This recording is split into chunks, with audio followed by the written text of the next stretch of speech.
Good morning, students. In our today lecture, we study about the substitution reaction in case of square planar complexes. अब basically जब metal ion होता है with D8 configuration, 4 coordination number में जो है जो complex form करता है they are mainly square planar complexes और स्पेशली स्ट्रॉन्ग फील्ड लिगेंड्स के साथ form square planar complexes with strong field ligand.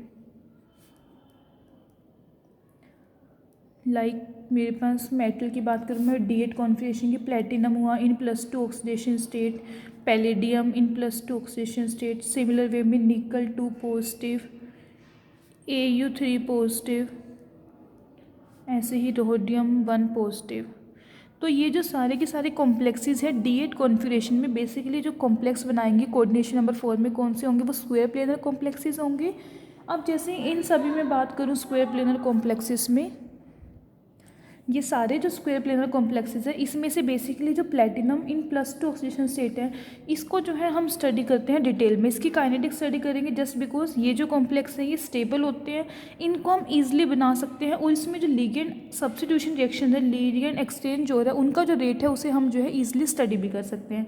बाकी इन सब की बात करूँ निकल 2 पॉजिटिव, पैलेडियम 2 पॉजिटिव, इन सब की जो स्टडी है वो लेस है एज़ कम्पेयर टू प्लेटिनम 2। तो इस टॉपिक में जो है हम डिटेल स्टडी करेंगे प्लेटिनम 2 कॉम्प्लेक्सेस की। अब देखो सब्स्टिट्यूशन रिएक्शन में बेसिकली होता क्या, हमारे पास रिप्लेसमेंट होती है one ligand by another ligand. अब हमारे पास क्या होगा, जैसे प्लेटिनम ही है इसके सराउंडिंग में जो लिगेंड लगे हैं वो दूसरे लिगेंड से रिप्लेस हो जाएंगे, सब्स्टिट्यूशन रिएक्शंस वही होती हैं। और जो रिप्लेसमेंट होगी उस रिप्लेसमेंट में जो है oxidation number and coordination number जो मेटल आयन का है वो चेंज नहीं होगा, these two things doesn't change.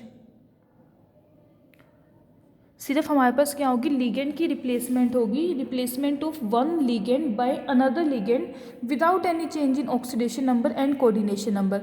Metal का जो कोऑर्डिनेशन नंबर है वो भी सेम रहेगा, जो उसकी ऑक्सीडेशन स्टेट है वो भी सेम रहेगी, बट जो सब्स्टिट्यूशन होगी वो किसकी होगी, लिगेंड की होगी। और इन रिएक्शंस को हम बोलते हैं सब्स्टिट्यूशन रिएक्शंस। अब मेरे पास प्लेटिनम का कॉम्प्लेक्स है, platinum Cl4 2 negative plus ammonia NH3 एक मॉलिक्यूल एरिया में, तो ये क्या करेगा, एक क्लोरीन को रिप्लेस कर देगा, platinum Cl3 NH3 negative plus Cl negative. अब यहाँ पे देखूँ, अगर मैं यहाँ पे इसकी ऑक्सीडेशन स्टेट देखूँ प्लेटिनम की, तो इसकी ऑक्सीडेशन स्टेट कितनी है, 2 है +2। सिमिलर वे में अगर मैं कोऑर्डिनेशन नंबर की बात कर रही हूँ, कोऑर्डिनेशन नंबर है +4। और यहाँ पे फिर से ऑक्सीडेशन स्टेट कैलकुलेट करें, इसका ऑक्सीडेशन नंबर कितना है प्लेटिनम का, 3 क्लोरीन लगी में -3 और -1, वो तो कितनी होगी इसकी फिर से +2 ऑक्सीडेशन स्टेट। सिमिलर वे में कोऑर्डिनेशन नंबर भी इसका कितना है 4। तो मीन्स कि जो आपके पास ऑक्सीडेशन नंबर है वो भी सेम रहेगा, कोऑर्डिनेशन नंबर है वो भी सेम रहेगा, सिर्फ क्या हो रहा है, लिगेंड की रिप्लेसमेंट होगी इन रिएक्शंस में। अब इनके लिए जो है ये जो रिप्लेसमेंट हो रही है डिफरेंट पाथवे होते हैं, इसमें से बेसिकली जो पॉसिबल पाथवे है जिनको हम इजीली स्टडी कर सकते हैं they are oxidative addition,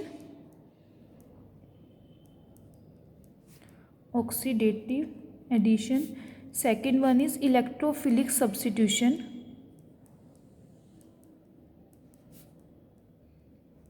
and third one is nucleophilic substitution. पहले केस में क्या हो रहा है, ऑक्सीडेटिव एडिशन होगी, मीन्स की ऑक्सीडेशन स्टेट उसकी इंक्रीज होगी, एडिशन होगी वापस से सेम हो जाएगी। Second one is electrophilic substitution, एक इलेक्ट्रोफाइल होगा वो क्या करेगा, पहले वाले लिगेंड को जो है रिप्लेस कर देगा दूसरे लिगेंड के साथ। And third one is nucleophilic substitution, means यहाँ पे जो रिप्लेसमेंट होगी वो किसके थ्रू होगी, न्यूक्लियोफाइल के थ्रू होगी। वन बाय वन इनको डिस्कस करते हैं। First one is oxidative addition, oxidative addition इसको कंप्लीट बोलते हैं, followed by reductive elimination.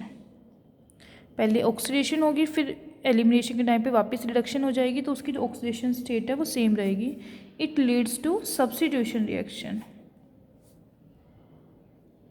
Oxidative addition followed by reductive elimination.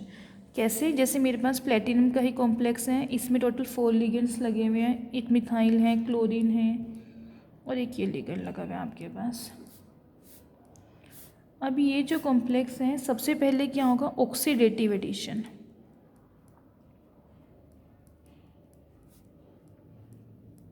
कोई और लिगेंड लाइक क्लोरीन ले लेते हैं Cl2। ऑक्सीडेटिव एडिशन मीन्स कि एडिशन हो जाएगी, ऑक्सीडेशन मीन्स इसकी ऑक्सीडेशन हो जाएगी। प्लेटिनम मिथाइल, 2 क्लोरीन लगा रहे हैं, क्लोरीन पहले से अटैच है, Cl3 हो जाएगा, Me2PH2। अब देखो यहाँ पे जो है ऑक्सीडेशन स्टेट कितनी है प्लेटिनम की, अगर मैं यहाँ पे बात करूँ ऑक्सीडेशन स्टेट है इसकी +2। और अगर इस वाले केस में देखें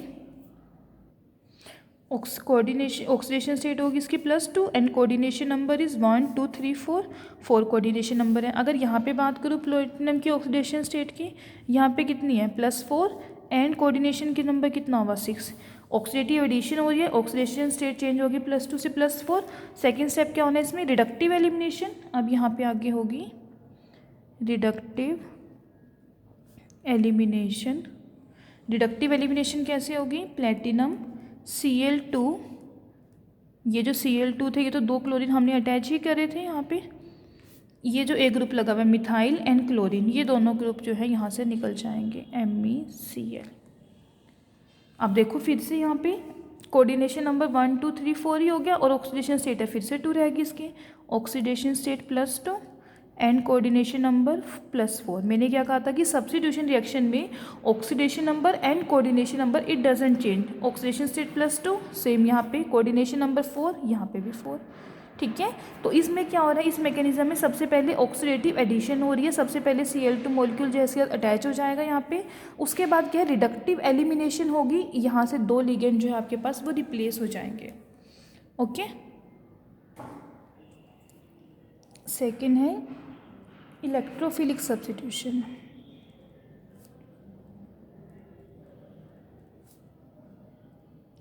इलेक्ट्रोफिलिक सब्स्टिट्यूशन में क्या होगा कि एक लिगेंड को जो है इलेक्ट्रोफाइल आके रिप्लेस कर देगा।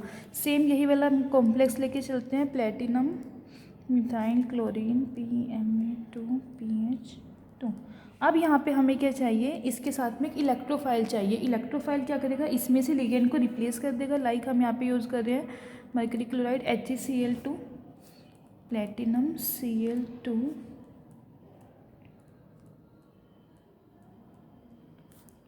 प्लस मिथाइल Hg यहाँ से एंड Cl। इस रिएक्शन में क्या हुआ, ये जो मर्करी है Hg इन +2 ऑक्सीडेशन स्टेट, ये क्या करेगा इलेक्ट्रोफिलिक अटैक करेगा किसके ऊपर, प्लेटिनम कार्बन बॉन्ड के ऊपर।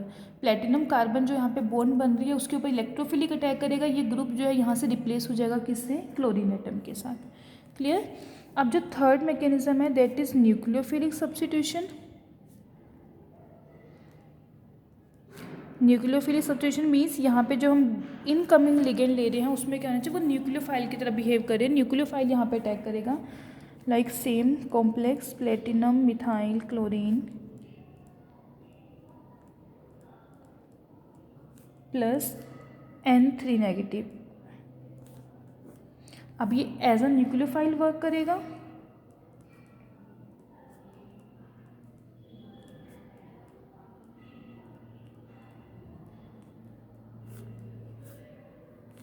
प्लस क्लोराइड आयन, इस केस में ये क्या करें N3 नेगेटिव न्यूक्लियोफिलिक सब्स्टिट्यूशन करेगा, क्लोराइड आयन को रिप्लेस कर देगा और खुद जो है उसकी पोजीशन पे आ जाएगा। ओके, तो बेसिकली जो है हमारे पास 3 तरीके से मैकेनिज्म हो सकते हैं, oxidative addition followed by reductive elimination. इसमें क्या होगा, सबसे पहले कॉम्प्लेक्स में ऑक्सीडेटिव एडिशन होगी लिगेंड की, उसकी oxidation state and coordination number दोनों चेंज हो जाएंगे। देन सेकंड स्टेप में रिडक्टिव एलिमिनेशन होगी, oxidation state and coordination number वापस से फर्स्ट वाले सेम हो जाएंगे और जो लिगेंड है वो सब्स्टिट्यूट होकर जो निकलने वाला लिविंग ग्रुप था वो निकल जाएगा।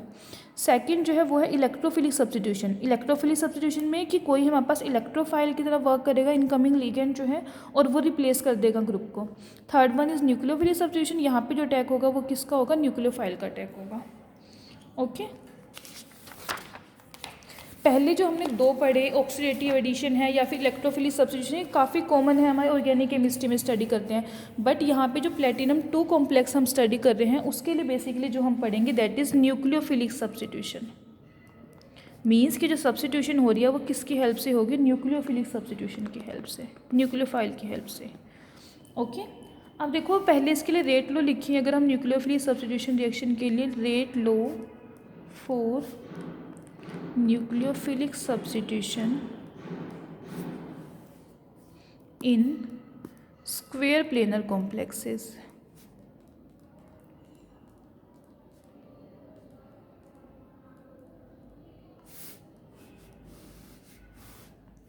एक जनरली रिएक्शन लेके चलते हैं स्क्वायर प्लेनर कॉम्प्लेक्स में। लाइक मेरे पास एक कॉम्प्लेक्स है प्लेटिनम, ये मैंने कोई भी जनरल लिगेंड ले ली, सारे यहाँ पे लिगेंड है, और वाई क्या है, एंट्रिंग न्यूक्लियोफिलिक लिगेंड, ये एंटर करेगा यहाँ पे, और एक्स क्या है, यहाँ पे लिविंग ग्रुप है। और ये जो टी लिगेंड है, ये टी एंड ये एक्स क्या होंगे, आपस में ट्रांसपोजिशन में प्रेजेंट होंगे एक दूसरे के। Platinum L2TY entering nucleophile attach हो जाएगा, और जो living nucleophile that is x, ये जो है इस तरीके से रिमूव हो जाएगा। अब ये जो मेरे पास है, जैसे मैं कह रही हूँ कि दोनों आपस में ट्रांसपोजिशन पे हैं, ये दो लिगेंड लगे हुए हैं ऊपर नीचे, और ये ऐसे लगे हुए हैं। वाई आया, इसने क्या किया, एक्स को रिप्लेस किया, टी एंड इस साइड आ जाएगा वाई। ठीक है कि एक्स यहाँ से रिप्लेस हो जाएगा वाई से। अब इस रिएक्शन की अगर मैं काइनेटिक्स की बात करूँ, उससे पहले कॉन्फिग देखिए, यहाँ पे क्या हो रहा है, रिटेंशन ऑफ कॉन्फिगरेशन होगी। रिटेंशन ऑफ कॉन्फिगरेशन का मीन्स कि जो उसकी स्टार्टिंग में कॉन्फिगरेशन थी, जो हम डीएल कॉन्फिगरेशन पढ़ते हैं ऑर्गेनिक केमिस्ट्री में, वो कॉन्फिगरेशन जो है सेम कॉन्फिगरेशन रहेगी। जिस साइड पे एक्स लगा हुआ है वहीं से वो रिप्लेस होगा, और उसकी जगह जो है न्यू लिगेंड जो वाई है वो अटैच हो जाएगा। ठीक है, अब इस रिएक्शन की काइनेटिक्स को स्टडी करने के लिए हम ये सपोज कर लेते हैं कि यहाँ पे जो वाई मेरे पास प्रेजेंट है ग्रुप, इसकी जो कंसनट्रेशन है काफ़ी लार्ज है। अब लार्ज कंसनट्रेशन होगी, दैट मीन्स हम इसको एज्यूम कर सकते हैं ना कॉन्स्टेंट है।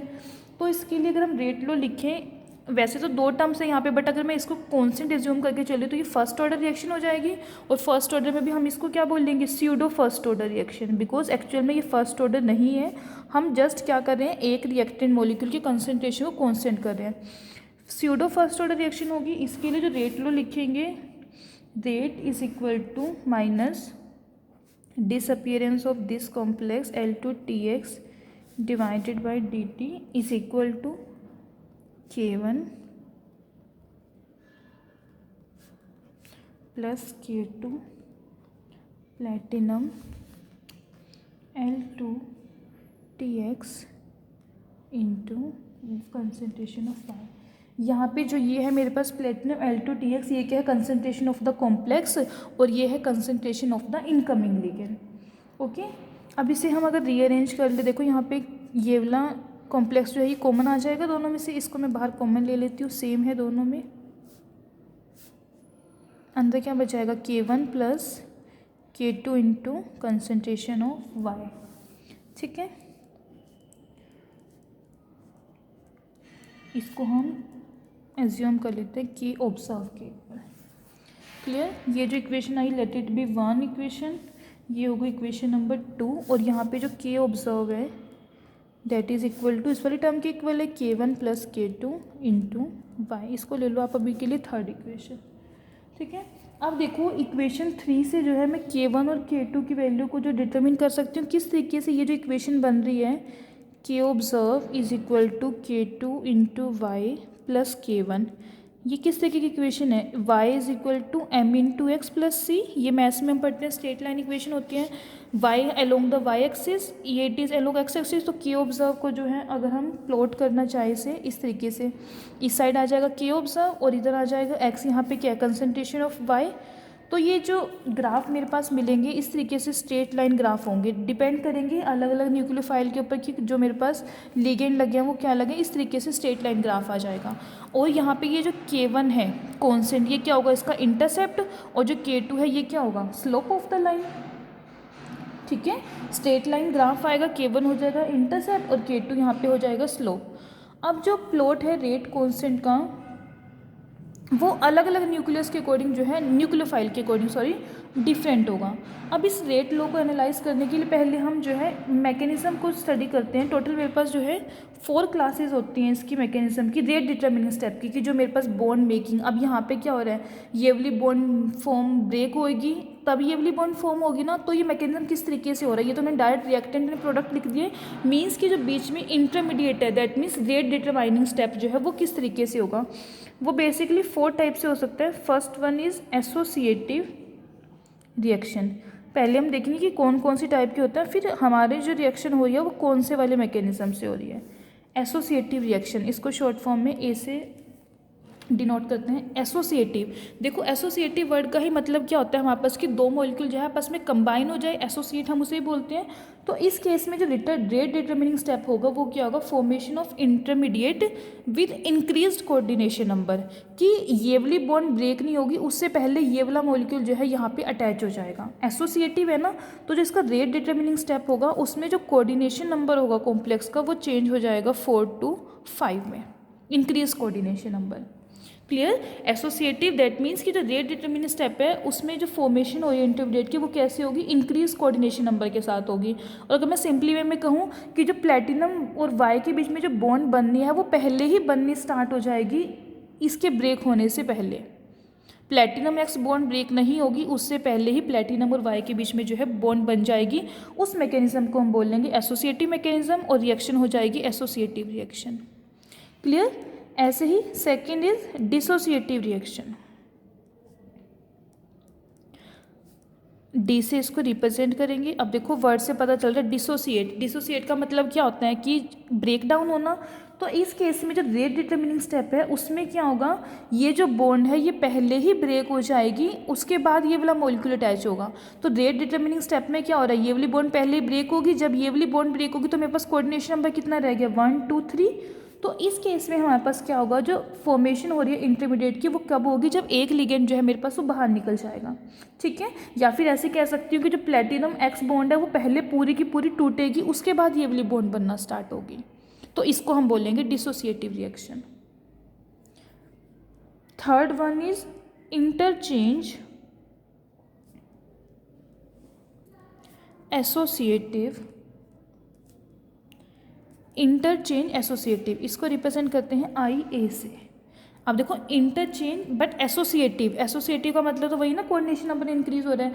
तो इस केस में क्या होगा, जो प्लेटिनम एक्स वाली बॉन्ड है, ये वाली जो बॉन्ड है ये ब्रेक होना स्टार्ट हो जाएगी। इस ये वाली प्लेटिनम वाई के बीच में बॉन्ड बननी है, इस बॉन्ड के इतने ही फुली बॉन्ड फॉर्म होती है उससे पहले क्या होगा, ये वाली जो बॉन्ड है ये ब्रेक होना स्टार्ट हो जाएगी। इसको थोड़ा सा सिंपली वे में समझने के लिए देखो इस तरीके से आइए, ये मेरे पास लगे हुए जैसे ग्रुप ये एक्स है कि ये वाली जो बॉन्ड है ये वाली बॉन्ड ब्रेक होना स्टार्ट हो जाएगी, उससे पहले ही वाई बॉन्ड ने जो है। अब हमारे पास अभी इंटरचेंज वर्ड को यहाँ पे छोड़ दो, एसोसिएटिव वर्ड का मतलब देखो। एसोसिएटिव का मतलब क्या था, ये वाली बॉन्ड यहाँ पे फॉर्म नहीं होगी, वाई वाला जो है पहले ही अटैच हो जाएगा, कोऑर्डिनेशन नंबर 5 होगा। बट यहाँ पे क्या है, interchange associative. Associative and interchange associative में डिफरेंस इतना है, उस वाले केस में तो क्या हो रहा था, ये वाली बॉन्ड पूरी की पूरी फॉर्म हो गई थी, कोऑर्डिनेशन नंबर 5 था मेरे पास। बट इस वाले केस में क्या होगा, ये वाली बॉन्ड पूरी तरीके से फॉर्म नहीं हो पाएगी। सपोज करो कि 80-90% ये वाली बॉन्ड फॉर्म हो गई है, उस टाइम पे क्या होगा, ये वाली जो बॉन्ड है ये ब्रेक होना स्टार्ट हो जाएगी कि 80-90% ये फॉर्म हो चुकी है और 10-20% की ब्रेक हो चुकी है।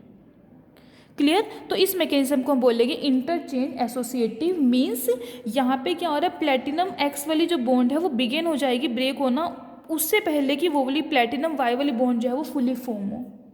और मैं इंटरचेंज एसोसिएटिव वर्ड आ रहा है ना, यहाँ पे जो है बॉन्ड ब्रेकिंग की बजाय बॉन्ड मेकिंग, ये जो बॉन्ड बन रही है ये ज़्यादा सिग्निफिकेंट होगा as compare to bond breaking.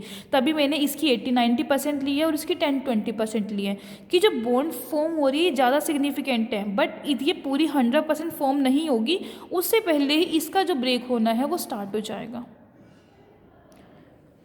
Okay. अब देखो fourth one is interchange dissociative.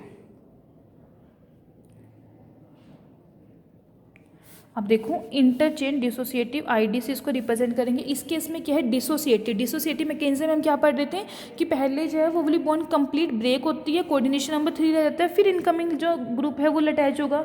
इस केस में क्या होगा, प्लेटिनम वाई वाली जो बॉन्ड है वो बिगिन फॉर्म होना स्टार्ट कर देगी, उससे पहले कि जो प्लेटिनम एक्स बॉन्ड है वो कंप्लीटली ब्रेक हो। इसमें और उसमें एसोसिएटिव में क्या डिफरेंस है, इंटरचेंज एसोसिएटिव में क्या हो रहा था, ये वाली बॉन्ड 80-90% फॉर्म हो गई थी और 10-20% इसने स्टार्ट हो गया था ब्रेक डाउन करना। इस केस में क्या होगा, ये वाली बॉन्ड 80-90% ब्रेक हो जाएगी, उसके बाद ये वाली जो बॉन्ड है प्लेटिनम वाई वाली बॉन्ड ये फॉर्म होना स्टार्ट होगी कि 80-90% ये बॉन्ड ब्रेक हो चुकी है और 10-20% क्या है, ये वाली बॉन्ड जो है ये फॉर्म होना स्टार्ट होगी। और यहाँ पे अगर मैं बात करूँ, यहाँ पे जो बॉन्ड ब्रेकिंग है it is more significant then bond forming. Okay. ये चारों के चारों जो है मैकेनिज्म्स है किस वे में जो है हमारे पास इंटरमीडिएट जो है रेट डिटर्मिनिंग स्टेप जो है वो हो सकता है। अब हमने जो पहले रेट लॉ स्टडी किया था उसमें देखेंगे कि इन चारों में से कौन सा जो पाथवे है वो फॉलो कर रहे हैं। अब देखो जो मेरे पास ये थी वैल्यू K1 एंड K2, ये हम लेके चले थे K observe is equal to K1 plus K2 कि जो K1 एंड K2 टर्म्स है दोनों के दोनों जो है नॉन जीरो टर्म्स होंगी। इससे हमें क्या पता चलता है कि जो प्लेटिनम ये वाला कॉम्प्लेक्स है प्लेटिनम L2TX कॉम्प्लेक्स है, ये दो डिफरेंट पाथवे से रिएक्ट कर सकता है। हमने यहाँ पे क्या लिया था फर्स्ट वाली टर्म में K1 into concentration of this की इस वाली कंसनट्रेशन लेनी थी प्लस K2 ये, बट दोनों ही टर्म्स नॉन जीरो है। इसका मतलब क्या हुआ कि जो मेरे पास रेट लो आ रहा है वो दो डिफरेंट पाथवे से आ सकता है कि ये भी हो सकता है कि एक ही टर्म हो और ये भी हो सकता है कि जो इनकमिंग न्यूक्लियोफाइल है उसकी कंसनट्रेशन भी मैटर करती हो। अब देखो K2 टर्म से मुझे क्या पता चलता है, K2 टर्म से मुझे यहाँ पे ये पता चल रहा है कि जो वाई लिगेंड है न्यूक्लियोफिलिक डिस्प्लेसमेंट इसकी डायरेक्ट होएगी एक्स की वाई के साथ और रिएक्शन क्या हुई फर्स्ट ऑर्डर की रिएक्शन हुई। अब ये वाला जो मैकेनिज्म हुआ ये कौन सा हुआ इसमें से एसोसिएटिव पाथवे होगा ए वाला। अगर हम K2 की टर्म में बात करें, देखो हमारे पास यहाँ पे दो कॉन्स्टेंट है, समझने की कोशिश करो K1 एंड K2। अगर मैं K2 की टर्म में बात कर रही हूँ, K2 क्या है कंसनट्रेशन इस वाले कॉम्प्लेक्स की भी इंटू वाई की भी, दैट मीन्स यहाँ पे क्या हो रहा है कि मेरे पास जो है डायरेक्ट न्यूक्लियोफिलिक डिस्प्लेसमेंट हो रही है एक्स की वाई के साथ, रिएक्शन का ऑर्डर जो है वो फर्स्ट ऑर्डर या दोनों कॉम्प्लेक्स के वे में भी और वाई के वो में भी, तो इसका जो पाथवे होगा वो कौन सा होगा एसोसिएटिव पाथवे। लेकिन अगर मैं K1 की टर्म में बात करूँ, K1 मुझे क्या रिप्रेजेंट कर रहा है कि जो रिएक्शन है वो फर्स्ट ऑर्डर है with respect to complex but it is independent of y, because यहाँ पे कोई भी टर्म वाई की नहीं है, यहाँ पे वाई की टर्म थी कि यहाँ पे फर्स्ट ऑर्डर है इस कॉम्प्लेक्स के रिस्पेक्ट में, लेकिन वाई की इंडिपेंडेंट है, वाई की कंसंट्रेशन यहाँ पे मैटर नहीं करती। दैट मीन्स कौन सा पाथवे हुआ डिसोसिएटिव पाथवे। अब जो है हमें यहाँ पे देखना है कि पाथवे जो है एसोसिएटिव और डिसोसिएटिव दो वे से हो सकता है, लेकिन अगर मैं एविडेंसेस की बात करूँ जो यहाँ पे इस मैकेनिज्म को शो करने के लिए एविडेंसेस है वो सपोर्ट करते हैं एसोसिएटिव पाथवे को कि जो मेरी रिएक्शन प्रोसीड हो रही है वो बेसिकली कौन से पाथवे से होगी एसोसिएटिव पाथवे से होगी। वो किस लिए नेचर ऑफ द सॉल्वेंट कि यहाँ पे जो है एक और टर्म मैटर करती है वो है सॉल्वेंट कि सॉल्वेंट का नेचर किस तरीके का है। अब जो सॉल्वेंट है बेसिकली वो बिहेव करेगा एज अ न्यूक्लियोफाइल और वो वाई के साथ कॉम्पीट करेगा। कैसे कि जैसे मेरे पास ये है rate is equal to K dash platinum L2TX concentration of X plus K2 platinum L2TX into y. और यहाँ पे जो मैंने पहले वाले केस में यहाँ पे K1 था ना, ये जो K डैश S लिया है concentration of S it is equal to K1। अब देखो कैसे हो जाएगी, ये है मेरे पास कॉम्प्लेक्स प्लेटिनम L2TX। अगर मैं K2 की बात करूँ उसमें तो क्या है कि Y है, Y डायरेक्ट डिस्प्लेसमेंट होगी दोनों की आपस में प्लेटिनम L2TY ये हो गया। बट अगर मैं K1 पाथवे की बात करूँ उसमें क्या है पहले जो मेरे पास सॉल्वेंट वाला मॉलिक्यूल है वो इंटरेक्ट करेगा L2TS, सबसे पहले वो लग जाएगा और X जो है वो बाहर निकल जाएगा। और फिर ये वाला जो स्टेप होगा ये फास्ट स्टेप होगा, सॉल्वेंट का जो मॉलिक्यूल है वो रिप्लेस हो जाएगा किसके साथ Y के साथ।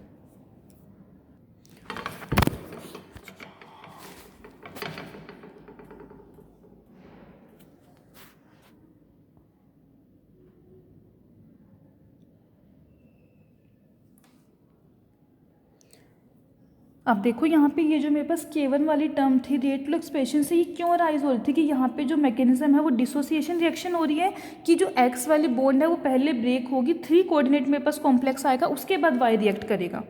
जो K1 वाली टर्म थी वो इसी तरीके से थी कि ये L2TX पहले जो है ये X वाला मॉलिक्यूल जो है ये रिप्लेस हो जाएगा, वो रिमूव हो जाएगा, रिप्लेस नहीं होगा, ये 3 कोऑर्डिनेट कॉम्प्लेक्स आ जाएगा और इसके बाद जो है Y वाला जो लिगेंड है वो अटैच होगा यहाँ पे इस तरीके से। ओके अब देखो हमें जो है यहाँ पे डिस्टिंग्विश करना है कि मेरे पास जो है एसोसिएटिव पाथवे होगा या फिर डिसोसिएटिव पाथवे होगा। इसके लिए जो है हम यहाँ पे एविडेंसेस देखेंगे कि जो मेरे पास पाथवे एक्चुअल में फॉलो हो रहा है यहाँ पे वो हो रहा है एसोसिएटिव मैकेनिज्म। उसका रीज़न क्या है, एविडेंसेस फॉर एसोसिएटिव मैकेनिज्म कि यहाँ पे मेरे पास दो K1 एंड K2 दो कॉन्सेंट है। K1 की टर्म में अगर मैं बात करूँ तो हमें कैसे पता लग रहा है कि जो पाथवे है वो डिसोसिएटिव पाथवे होगा। पहले 4 कोऑर्डिनेटेड कॉम्प्लेक्स 3 कोऑर्डिनेट में चेंज होगा, देन उसमें जो है रिप्लेसमेंट होगी लिगेंड की दूसरे की। लेकिन अगर मैं K2 की टर्म्स में देखूँ तो उसके अकॉर्डिंग क्या है कि एसोसिएटिव पाथवे है, बट मेरे पास जो एक्चुअल पाथवे होता है रिलेशन में वो है एसोसिएटिव पाथवे। तो इसके लिए देखो एविडेंसेस क्या क्या है कि जो पाथवे है वो डिसोसिएटिव ना हो के एसोसिएटिव होगा। फर्स्ट ये कि जब हम इस रिएक्शन के रेट को स्टडी करते हैं कि जो रिएक्शन है, अगर मेरे पास जो सॉल्वेंट है K1 के अकॉर्डिंग सॉल्वेंट जो है यहाँ पे, अगर मैं सॉल्वेंट जो है न्यूक्लियोफिलिक सॉल्वेंट यूज़ करती हूँ, न्यूक्लियोफिलिक सॉल्वेंट यूज़ करने से जो रिएक्शन हो रही है वो फास्ट हो रही है। Reaction takes place faster in nucleophilic solvent in more nucleophilic solvent. इससे हमें क्या पता चलता है, reaction take place fast in more nucleophilic solvent, कि अगर मैं सॉल्वेंट की न्यूक्लियोफिलिसिटी को इंक्रीज कर रही हूँ तो रिएक्शन फास्ट हो रही है। इससे हमें क्या पता चल रहा है कि जो सॉल्वेंट है वो प्ले कर रहा है रोल इसमें, रिएक्शन में सॉल्वेंट का कोई ना कोई रोल जरूर है यहाँ पे। सेकेंड कि जो डिसोसिएटिव मैकेनिज्म है उसकी जो है रेट जो है वो इंक्रीज हो रहा है अगर हम यहाँ पे स्टेरिकली कोई sterically demanding group, that means कि जो स्टेरिकली क्राउडेड ग्रुप है वो यूज़ करते हैं, तो जो डिसोसिएटिव मैकेनिज्म है उसका जो स्पीड है वो डिसोसिएटिव रिएक्शन के जो है वो फास्ट हो रही है। डिसोसिएटिव में हमारे पास क्या होता है, 4 कोऑर्डिनेशन नंबर है, 4 लिगेंड्स अटैच है, पहले एक जो है रिमूव हो जाएगा। अगर मेरे पास क्राउडनेस है, स्टेरिकली हिंड्रेंस है, तो उस केस में क्या होगा, जो डिसोसिएटिव मैकेनिज्म है वो क्या होगा, फास्ट होगा, कि जितनी ज़्यादा स्टेरिकली क्राउडनेस होगी उतना ही लिगेंड जो है ईजिली रिमूव होगा, जल्दी रिमूव होगा। एंड थर्ड वन इज़ अगर हम थर्मोडायनेमिक स्टडी करते हैं कि मेरे पास एक कॉम्प्लेक्स है प्लेटिनम इथाइल 3,2R-Br, इस वाले कॉम्प्लेक्स में अगर हम सब्स्टिट्यूशन कर दें ब्रोमाइड की आयोडाइड की जगह पे तो वो सपोर्ट करता है एसोसिएटिव मैकेनिज्म को। ये मेरे पास कॉम्प्लेक्स हैं, 2 ग्रुप यहाँ पे लगे हुए हैं, इथाइल एंड पी इथाइल, कि अगर मैं इसकी रिएक्शन जो है ब्रोमाइड के साथ ही कर देती हूँ तो इस केस में क्या है, जो पाथवे फॉलो हो रहा है वो कौन सा है, एसोसिएटिव पाथवे। क्लियर। तो अब हमारे पास इस रिएक्शन में जो हम न्यूक्लियोफिलिक सब्स्टिट्यूशन रिएक्शन पढ़ रहे हैं इसमें बेसिकली रेट लो अगर हमने इनका स्टडी किया तो उसमें 2 पाथवे आते हैं, associative pathway and dissociative pathway. But actual में पाथवे हो कौन सा रहा है, एसोसिएटिव। और उसके लिए कौन कौन से एविडेंसेस हैं, ये 3 एविडेंसेस है कि अगर हम ज़्यादा न्यूक्लियोफिलिक सॉल्वेंट यूज़ करते हैं तो रिएक्शन फास्टर हो रही है, दैट मीन्स क्या होगा कि एसोसिएटिव मैकेनिज्म में न्यूक्लियर सॉल्वेंट का भी वहाँ पर इंपॉर्टेंट रोल है। सेकेंड वन कि अगर स्टेरिकली क्राउडनेस है तो उस केस में जो डिसोसिएटिव मैकेनिज्म है वो ज़्यादा फास्टली हो रहा है। एंड थर्ड वन कि अगर मैं ब्रोमाइड आयन को रिप्लेस कर दूं आयोडाइड के साथ या फिर किसी और थायोयूरिया के साथ रिप्लेस करूं, साइनाइड के साथ रिप्लेस करूं, तो उस केस में जो वो किसको सपोर्ट कर रहे हैं, एसोसिएटिव मैकेनिज्म को सपोर्ट कर रहे हैं in square planar complexes. Okay, this topic is complete. Thank you.